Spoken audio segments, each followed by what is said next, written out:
Hello and welcome to the Of Interest podcast. I'm Gareth Vaughan from interest.co.nz. Bloomberg recently described it as Wall Street's buzziest asset class. The International Monetary Fund says this fast-growing sector is opaque and highly interconnected and could become a systemic risk for the broader financial system. And the Australian Financial Review recently described it as a $200 billion unregulated boom in Australia. What am I talking about? Private credit. A form of shadow banking. Private credit is direct lending by non-bank financial institutions to businesses. It's a sector that's getting quite a bit of attention overseas. So is there a significant private credit sector here in New Zealand? To discuss this, I'm joined by Will Carnachan. Will is Executive Director of Aotea Asset Management, a local private credit manager focused on corporate lending. Hi Will, and welcome to the Of Interest podcast. Hi Gareth, thanks very much for having me on today. Look, to start with, can you give listeners a bit of context? Tell us a little bit about yourself, your background, and also Aotea Asset Management. Sure. So I am a co-founder of Aotea Asset Management, or AAM. I've had a 20-plus year career in finance. I actually started life as a corporate and banking and finance lawyer before moving into banking, into leveraged finance principally. My role developed into institutional loan coverage. I then spent time up in Asia working in Hong Kong. Came back to New Zealand to head up BNZ's corporate finance business at the end of 2015, by which time I'd seen the potential for a private credit industry in New Zealand. And that ultimately led to me joining an Australian credit fund manager for a couple of years, before being invited across by my now business partners to launch AAM just over 3 years ago. Okay, great. So how do you describe private credit? And what are the modern origins of it? Because I guess this sort of direct lending in various forms has been around forever, really. Yeah, sure. So, put simply, private credit, it's an asset class which focuses on investment in credit or debt products. Investor capital is managed by managers such as AAM and invested based on a specific strategy, which is really designed to meet that investor's risk-return objectives. It's a really broad asset class. If you think of what constitutes a debt product, it spans everything from AAA-rated sovereign bonds all the way through to equity-like products. But the largest subset of private credit is really focused on sub-investment grade lending to private businesses, and it's known as direct lending. It obviously comprises the most significant addressable market opportunity. It's actually quite hard for investors to access independently. There are expertise, experience, and probably most importantly, networks that are required to be able to execute in that segment, and it also delivers attractive risk-adjusted returns for investors. So that part of the market has really started to develop.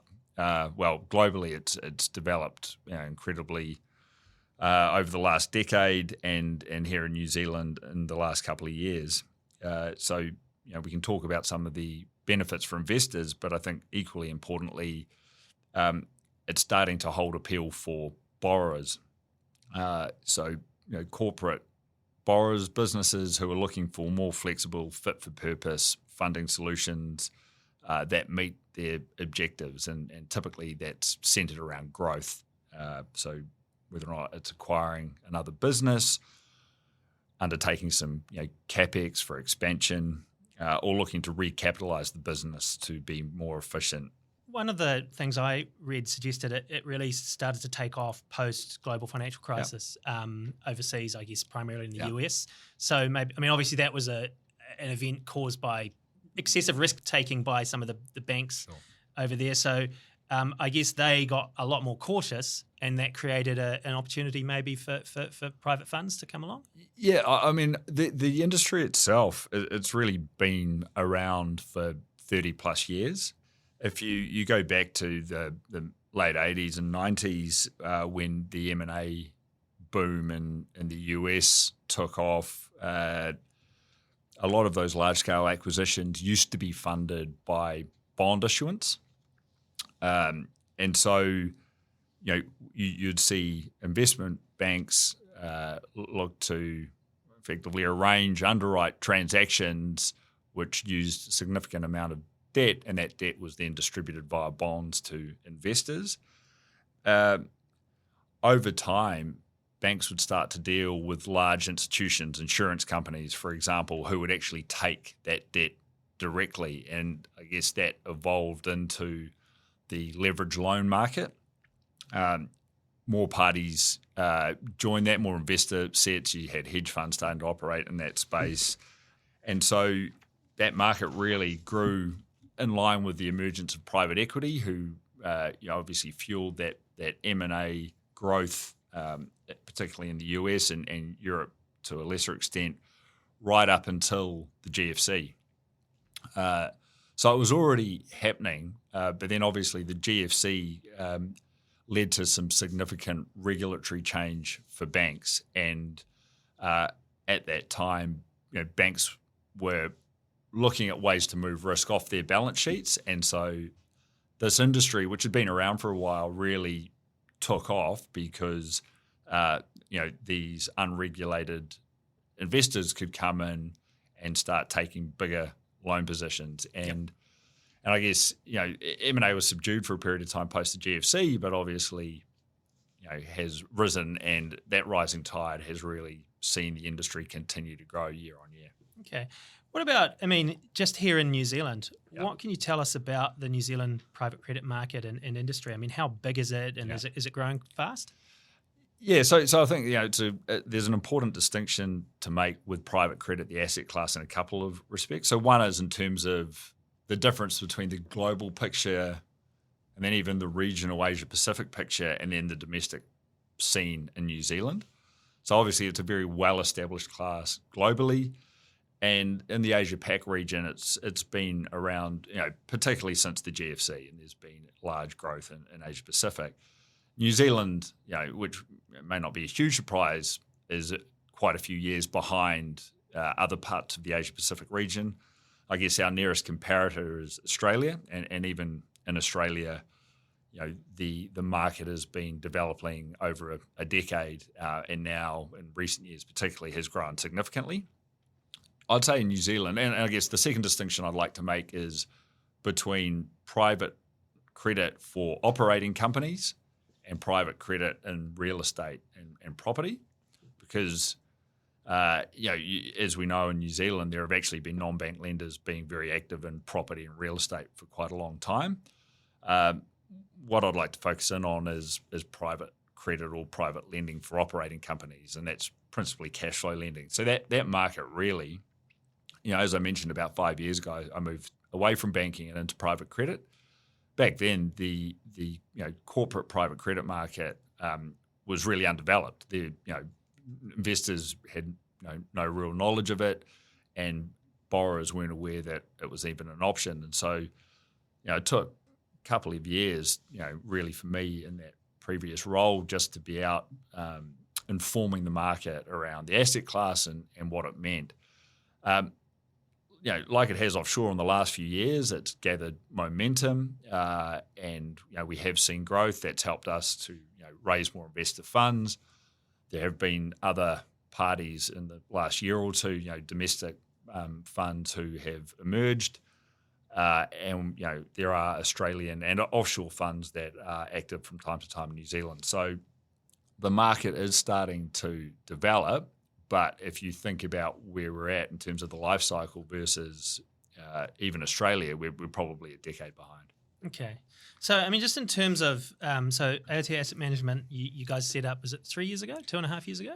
Three, just over 3 years ago. Yeah. So what sort of level of lending have you sort of arranged, organised in that time period? So we've managed to raise just under 220 million in that time. We have deployed about 180 million of that, which is why, as I might have mentioned, we're going to be looking to raise our third fund from as early as next month. Yep. So that's from a standing start, and I guess again that's quite an important consideration.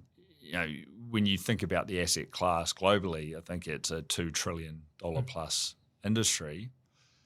New Zealand is very, very different. Obviously, we're a much, much smaller economy. The size of our borrowers is much, much smaller. And so I think what you'll see here is it will continue to grow, but it needs to grow in a way that can be managed or accommodated within the opportunity set.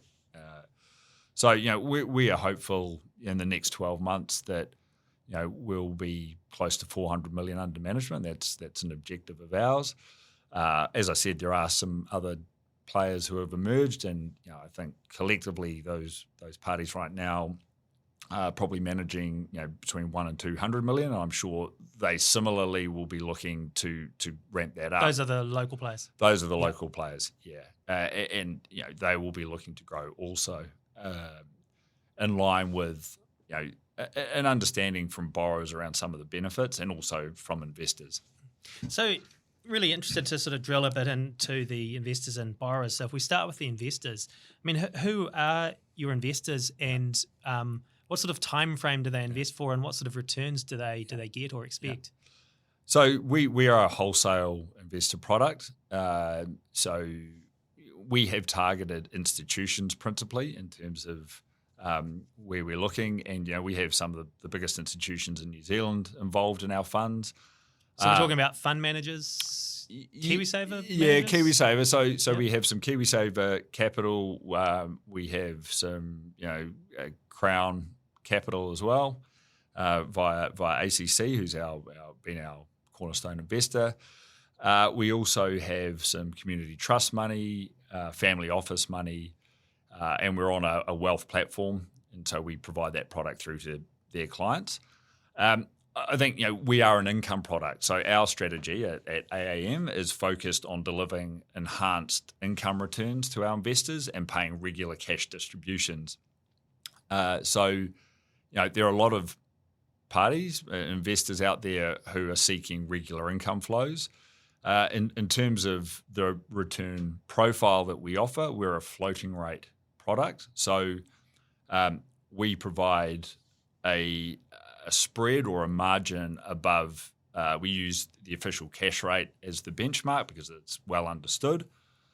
So what that means is, we are an inflation hedge, because as inflation rises or falls, typically market rates move commensurately, but we can always lock in an attractive margin over that benchmark rate. And I think it's important to understand in terms of that marginal credit spread, we do a lot of work around ensuring that is driving really good risk-adjusted returns for our investors, and also taking into account the fact that these underlying investments are relatively illiquid. So it's not a product that you can trade in and out of. It's a hold-to-maturity product. And I'll get to, we do a lot of work, therefore, on the underlying assets and credit profile to make sure that there's, the right kind of downside protection.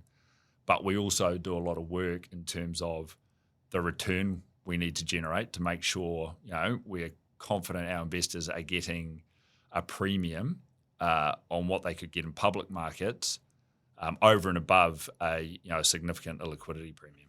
So if it's based on floating rates, then if I'm an investor, my return will rise and fall with the OCR? Correct. Yeah. Your total return. Okay. Also for borrowers, what they pay also is going to... Correct. And as we all know, we've obviously been in a historically a relatively high interest rate environment for the last 12 months. So from a total return perspective, it's been a really great thing for our investors.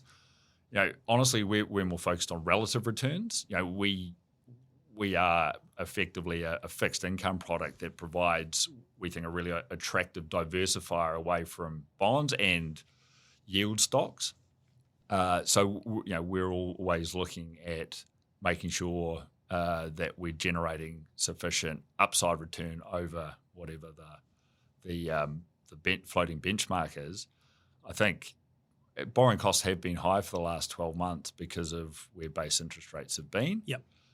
So from a total return perspective, that's great for investors. It has subdued market activity, however. So, we actually think some easing will be a really good thing for our business. Even if BKBM came off, or OCR came off by 1 to 2 percentage points, we'll still be able to deliver high single-digit pre-tax returns. So on a relative basis, it still is really attractive. So would some of the returns now be double-digit? Yeah, correct. So our current, we have 2 current fund vehicles, both of which are delivering net returns in excess of 10%. As I said, borrowing costs on a relative, and historic basis, are pretty high for borrowers. So we need to make sure when we're looking at an investment that the borrowers have the means and the ability to comfortably service that debt amount. So obviously it's wholesale, and you're dealing with institutional, professional investors, so not retail investors, not Mars and Pars. But in terms of your investors, so you said it's illiquid and they're there for the term of the loan. So or the term of the investment. Like, does it vary, or is it a set time period for all of them? It does vary, and actually, there's a couple of points I'll make on that. So in terms of the underlying loans that we write or invest in, generally there are 3-year contractual maturity.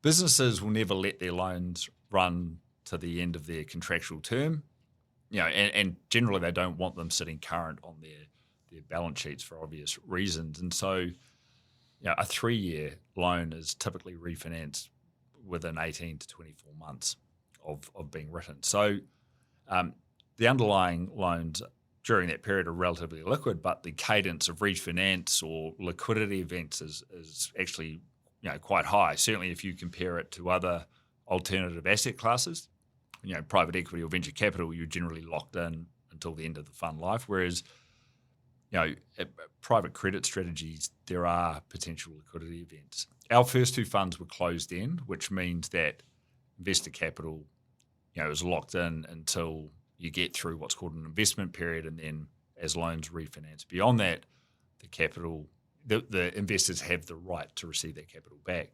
Our next fund will be an open-ended structure, evergreen, with a redemptions regime built into it.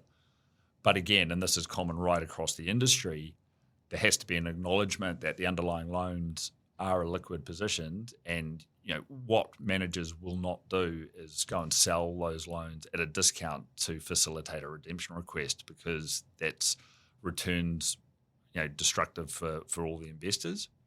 So what you look to do is you work with your investors to line things up with a liquidity event, whether it's a refinance or potentially other investors coming in and affecting a transfer of units. And I'm assuming these the loans are secured loans? Are they first ranking? Correct, yeah. So for our strategy, that's our absolute focus. It's senior secured lending. As I said, I guess capital protection is the key foundation of our strategy. So we're looking to provide a defensive portfolio with controls around preserving the value of the investment. So when we enter a loan, we take a first ranking security charge. That means, in terms of priority of repayment, we rank ahead in front of the queue. Yeah, we rank ahead of other creditors, and obviously in front of equity holders. But also, as given we have a security interest, we can take control of assets if you had to in a liquidation event to realise and therefore repay your investment. So that would be written into the loan agreement, that's covenants, that type of stuff. Yeah, and that's the other thing. Not all credit strategies focus on these. For us, we think it's a really important feature. So we have senior security. We also have financial, what we call maintenance covenants, i.e. performance metrics that a borrower needs to meet, and that's recorded typically quarterly. So when we make a loan investment, we will generally get either monthly or quarterly reporting, and every quarter we'll test those financial covenants to track the performance of the borrower. They're usually set at levels that means it gives us plenty of time before there's any risk around our capital position to get in. And generally the way it works is if a financial covenant is triggered, you don't go in and bring the receivers in. You actually sit down, you talk with the management team and most importantly the shareholders, and you work through a solution. Okay. So what can you tell us about the borrowers, what sort of borrowers are sort of utilising this? Yeah, so I mean, we tend to focus on upper mid-market and smaller corporate borrowers, and So what sort of scale would that be? well, they range. So Yeah. so for us in our portfolio, the largest borrower we have has a majority investment from a listed New Zealand fund, and it has a valuation of well over $1 billion New Zealand dollars, and we're a lender in that structure alongside a bunch of banks. And then the smallest, and that's 150 million. So that's like a syndication? That's a syndicated arrangement. And then our smallest borrower has an EBITDA of $3 million, and we have a $6 million loan. So there is a real range. I guess for us, often we're working with private equity owned businesses. Private equity shareholders, they have access to significant capital. They're obviously generally they've got a very defined strategy or idea around what they're trying to achieve. And we tend to work with parties that we've built up a good relationship with over many years. But we will also deal directly with corporate borrowers. And really what we're looking for are companies that are cash flow positive, so have well-established earnings, have experienced management teams. We do have a bias, or we have had a bias towards defensive industries, things like healthcare, consumer staples, again, because it provides a really nice risk-adjusted return profile for our investors. But we do a huge amount of analysis on the underlying borrowers before we make an investment decision. And there's a bunch of, there's obviously the quantitative financial considerations, which are incredibly important, but also the broader qualitative factors, which take into account things like industry, whether or not there's substitution risk, level of competition, the amount of capital intensity of the businesses. All these things form part of our decision making. And what about property? So our fund, we don't focus in on real estate lending. It's certainly not development lending. And part of the reason for that is, as I mentioned earlier, there are a lot of managers who are active in that space. Property is quite a cyclical industry. Yeah. It's obviously heavily sensitive to interest rates. And as I said, we tend to try and focus on defensive industries, and generally we're looking through to productive, cash flow generating businesses. But if you look at private credit globally, real estate has been a huge,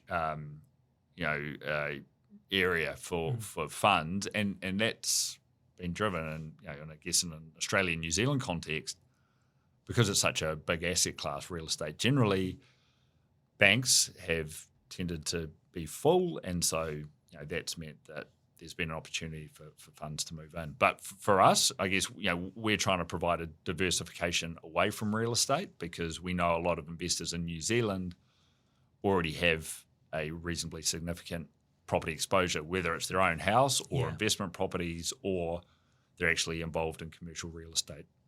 And in terms of the borrowers that you work with, are they firms that also may have bank loans or couldn't get bank loans? Or, I mean, there's, and that obviously banks in New Zealand are mostly focused on on housing these days, but there's obviously corporate and business lending as well. So I'm just wondering, like, in terms of, so you talked at the start about non-investment grade lending? That's right. Yeah. So let's start with that. It's worth clarifying the position. So we are sub-investment grade, but AAM focuses on, if you use Standard & Poor's methodology, which is well understood, we're in the double B part of the market. So not the single B, really kind of high yield, risky stuff. So it's just under, like, the lowest investment grade is a triple B minus. Yeah, so our portfolio, the weighted current credit rating is double B plus equivalent, sits in that range. So we actually lend in some of our borrowers. We're lending in alongside banks. So we might have a role to play there, because they're very strong borrowers and they have very strong shareholders, but it's a big loan amount. The local banks can't necessarily deliver the full amount. They need other parties to come in. And I guess because myself and our team, we've had such a long-standing involvement in New Zealand's capital markets, we know all those parties and they've gone, okay, well, we know how these guys operate. And if we think the pricing works, we'll look to get involved in those businesses. But we'll also look at providing loans where a traditional bank structure just doesn't work. And often with banks, they'll lend the money out, but they want the money back quickly through amortization, which is not great. If you're a fast-growing company, the last thing you want to be doing is paying back your bank loan when you could be investing in growth. And so we can offer a solution that provides a bit more flexibility and allows those companies to hit their growth objectives. Also we will look at companies that have had some historic trading issues or there is some noise, and we'll look through that, and we need to obviously satisfy ourselves that those issues have been addressed or there's a pathway through, but we can be quite commercial in how we look at those businesses. We'll structure the downside protection, but also give those parties what they need to grow. If you've been going for 2 to 3 years, so just in terms of loan defaults, have you seen much in the way of loan defaults yet? No, not at all. In our portfolio, it's been very clean. The businesses have performed well. As I said, we've been very deliberate with our portfolio construction. We've focused on defensive industries generally. So there's no credit loss issues or impairment issues in our portfolio. And saying that, we do have some borrowers that naturally have, found things harder through this part of the cycle and so haven't hit their budget or forecast plans. And so that's fine. There's, you need to allow for some kind of margin of underperformance, but we have those kind of contractual protections in place, covenants, to make sure that they kick in before that underperformance gets materially enough to create any issues. Across the broader market, anecdotally, we know a lot of borrowers are struggling right now. Borrowing costs have risen significantly, and at the same time, a lot of these parties have seen revenues and or margins contract, with inflation and everything else. So we have been very disciplined around our portfolio construction. That's why we've only actually transacted on about 10% of all the opportunities we've seen. We've been, very conscious in terms of our deployment around the macro challenges people are facing. Across the broader business lending market, we know for a fact there are lots of parties doing it tough. And again, we don't. The market here is quite different to the market, the private credit or leverage loan market in the US, where the levels of debt and leverage they're putting into those companies are many magnitudes greater than how we'd approach transactions here. So I think those big markets, the gains are amplified, but so are the losses. Whereas here it's a more conservative approach, and you might not get the stellar upside, but you don't get the same level of credit defaults commensurately. What sort of interest rates are your borrowers paying? So to give you guidance, our kind of pricing over the base rate or over the benchmark rate OCR is around 5%. And so, that means our borrowers are paying, as a guide, 10.5% right now at this part in the cycle, or perhaps 11%.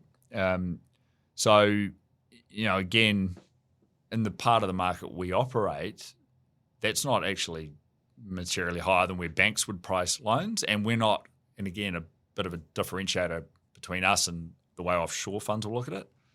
Offshore funds, it's all about it's returns. They don't seem to take such a view around risk, and they might look to price things in a more aggressive fashion, and they look, whereas what we try to do is create great value for our investors, but we're also conscious of, our intention is to be in the market for a long time. And so you want to make sure that you're delivering outcomes that aren't usurious in terms of where the borrowers are at, but are delivering good returns for your investors. Okay. And in terms of how private credit businesses such as Aotea Asset Management, I mean, how do you make your money? I assume there's various fees that you'll charge? Yeah, there are. So we only charge fees on invested capital because, again, we're a fixed income return. We don't call the invested capital day one and have it sitting there. So we will only call it as transactions materialise. So we take a management fee on that invested capital. We also, when we structure and originate loans, the borrower pays what we call an establishment fee. And so our fee model is we will share that with the fund. So the manager takes 50%, the fund takes the balance. And then when distributions are paid, so as I said, quarterly interest typically, we withhold our management fee. But we are, a low fee model. You really have to be, we think, in this asset class. We don't look to charge performance fees because, we're trying to hit an attractive risk-adjusted return, but we're not trying to outperform it, because really the only way you can outperform it is by taking on greater levels of risk. Yep. So our investors will be paid distributions net of management fees that we retain. And can you be specific at all in terms of what your management fee is? Yeah. So we charge 50 basis points per annum in terms of the management fee, and then in terms of I guess the upfront or establishment fees that relate to structuring up and originating, executing loans, that can range anywhere from 50 basis points through to 3%. And so typically we'll take half of that. So it's worked out over the last 3 years to, I guess, be effectively about another 25 to 30 basis points per annum. It's the model that, if you look at offshore, all funds used, what it does is it effectively accelerates your management fee to allow you to remain economic while you scale, which is important because you need an economically viable manager. We're not taking big performance-based fees or carry. Again, offshore funds might do that. So, if you think about the overall annual fee, investors paying it, well inside 1% for a very actively managed strategy. Okay. So, interested in kind of looking at, I guess, regulation and that type of thing. So Aotea Asset Management is registered on the Financial Service Providers Register. Correct. Which is obviously overseen by Ministry of Business, Innovation and Employment, and you target wholesale investors, so you're not allowed to target Mars and Pars retail investors. Is there other regulation that you must comply with? So we've got a very well-developed AML CFT program. We have a statutory supervisor, FMA. We actually use third-party consultants for all that work. And as you mentioned, we're obviously a financial services provider. But to date, at least, that's really the extent of the regulation. But what I would say is there's a huge amount of self-regulation that goes on. When we started the business, we did we had a third-party operational due diligence undertaken on our business, on our processes, systems, policies. We get audited. So we have a Big Four audit firm that audits our financial accounts, but also actually reviews our loan valuations and ratings every quarter. And we think that is a critical part of the business. It delivers the requisite transparency to our investors around how we're conducting ourselves. I don't necessarily think this industry will or should become heavily regulated over time, because it's actually a big part of the driver here is to move risk away from deposit-taking institutions, which are quite honestly, systemic risk or carry systemic risk. But it is really important, I think, for the longevity of the industry that managers are being really transparent around how they're conducting themselves, how they're valuing their assets. And so, we've made sure we've put all those building blocks in place. So in terms of risks, obviously it's all about risk management, isn't it? What you're doing. What risks are you most focused on? What risks would keep you awake at night? In terms of the portfolio? And, yeah, the portfolio, the overall business. Sure. So obviously we spend a lot of time analysing and managing potential risks within our portfolio. In terms of our business, I mean, we're still growing, and it's important that we do continue to grow. We've built a really great team, so obviously, we want to make sure that we deliver on the potential and create success for our team, also for our investors as well. So look, I mean, there's all the kind of risk factors around the macro environment and what that has meant, but again, it's our job to manage within the construct. And so I think the way we've done that is we've been very, very disciplined with our portfolio construction. As I said, there's no material issue with any of our borrowers, but I'd say that's not luck. That's because we've worked really hard to make sure that's the case. In terms of risk going forward, I mean, there are other participants in the industry. All you can hope is that they act rationally. You can't rely on that necessarily, but again, you've got to be aware of the competitive environment. But for us, as I said, we're a Kiwi business. We're all based here, and we're taking a very long-term view. And so, I think ultimately, if we just stick to our knitting and do what we do well, then we'll be successful. I guess as a relatively, new industry, you haven't had a really serious downturn yet. Although obviously times are, as you've noted, are quite tough for a lot of people at the moment. But I guess how does this industry come out of something like that? I mean, that's obviously a test, isn't it, when that happens? Yeah, I think so. And, there's the great kind of analogy is, when the tide goes out, you can tell who's... the old Warren Buffett, who's swimming naked. Yeah, that's right. And you have seen it, and it's a bit of a function of this huge amount of capital that's flowed into the asset class offshore that creates more competition. People start taking... looser positions or making riskier bets. And, you've got to be very careful, and I think you alluded to it at the start of our discussion that, some people are talking about a bubble. And I would posit that if you look at, what's happened in those large markets offshore, that I'm certain there will be parties that get caught out. But I guess to go back to the way we look at it, we're constantly thinking about downside. I mean, that's, as a credit investor, that's really what you need to focus on. That's your risk management, 100% right. Yeah.